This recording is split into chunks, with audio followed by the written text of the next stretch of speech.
Untold stories of World War II. The operation's history classified. The missions, textbooks left out. The men who changed the war without anyone knowing their names. Subscribe. Dozens of stories are already waiting. January 11th, 1945. 2300 hours.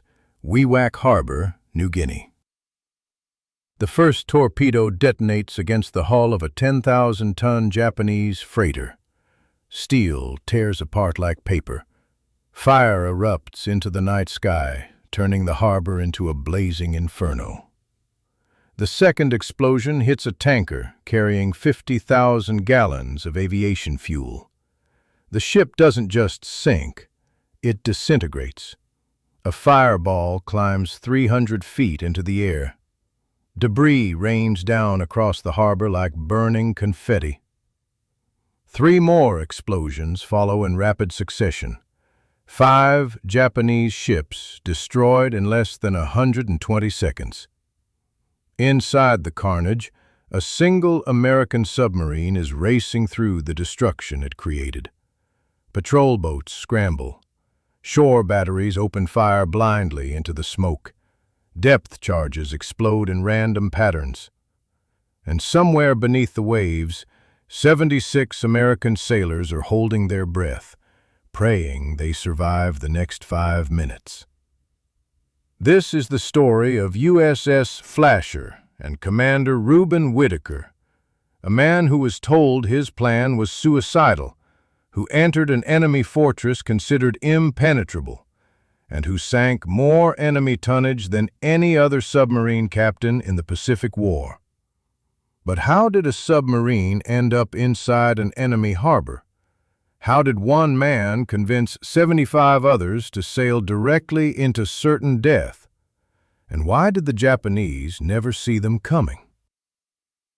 By late 1944, American submarines had sunk over 4 million tons of Japanese shipping.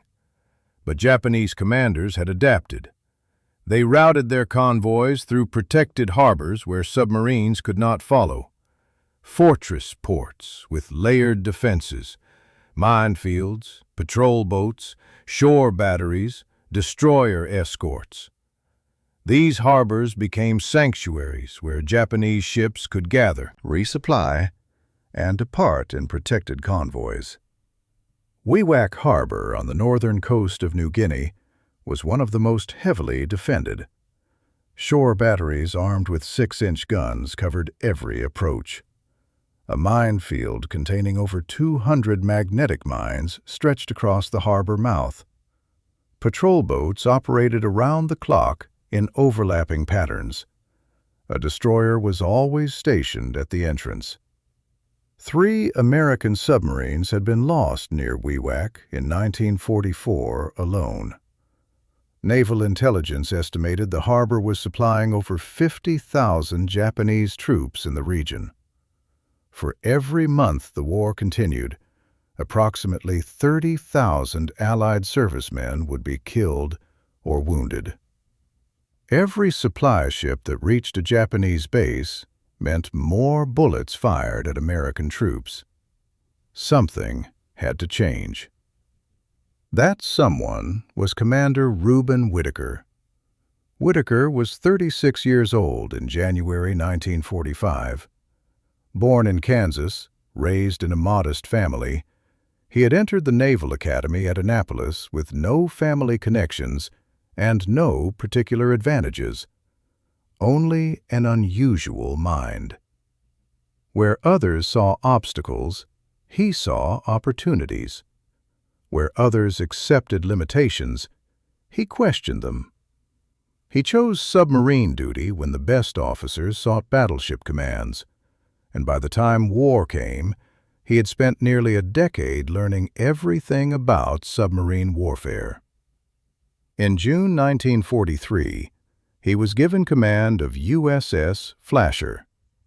In his first patrol, he sank 3 Japanese freighters.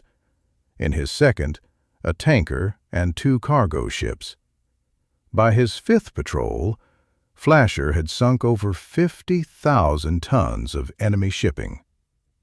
Whitaker was becoming the most successful submarine commander in the Pacific, and he was not satisfied. The harbors bothered him.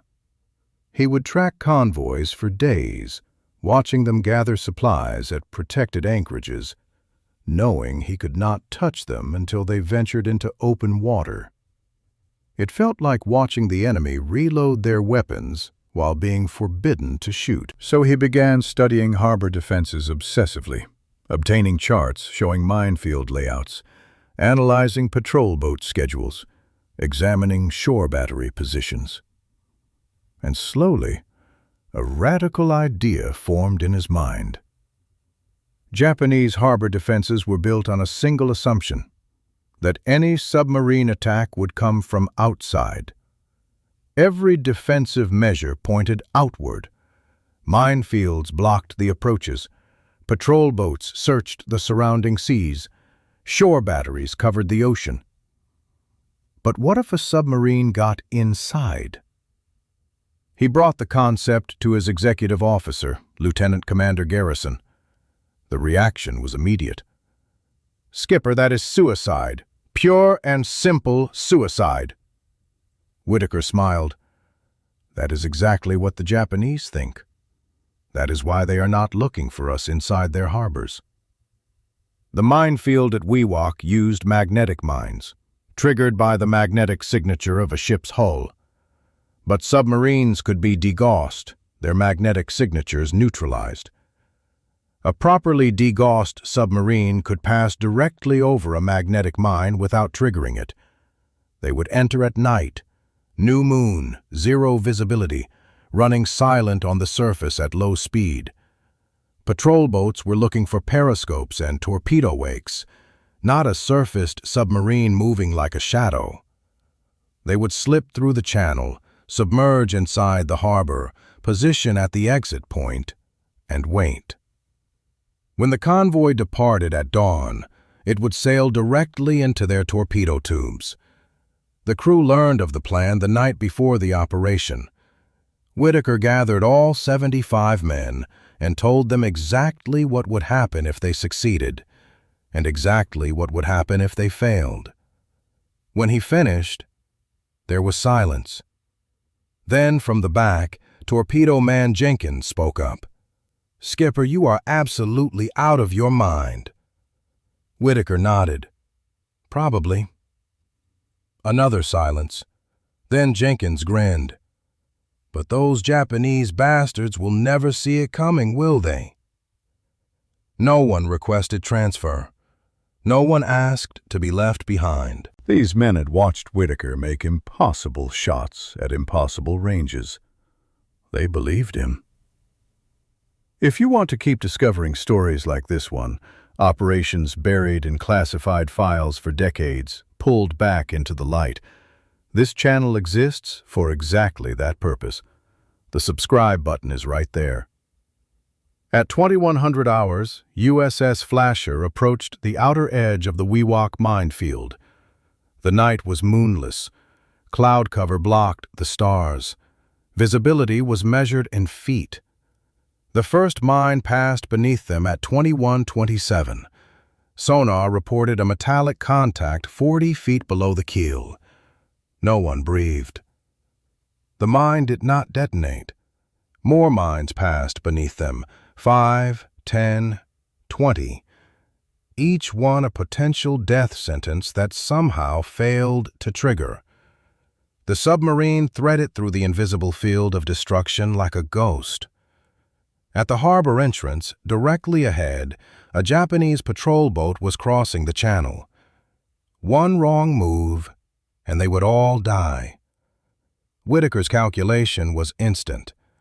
If Flasher dove, the ballast tanks would alert the patrol boat. If they turned, the wake might be spotted. If they stopped, they would drift into the minefield boundary. There was only one option: kill the engines, coast on momentum, pretend to be nothing. The diesels died. Flasher continued forward on pure inertia. silent as a ghost. The patrol boat's searchlights swept toward them. Everyone on the bridge dropped flat. Whitaker pressed himself against the deck plating. The beam passed directly over the submarine's conning tower. For 3 seconds, Flasher was illuminated. 3 seconds that felt like 3 hours. Then the beam moved on. The Japanese lookouts had stared directly at an American submarine and seen nothing but shadows and waves. The human eye sees what it expects to see, and no one expected a submarine to be inside Wewak Harbor.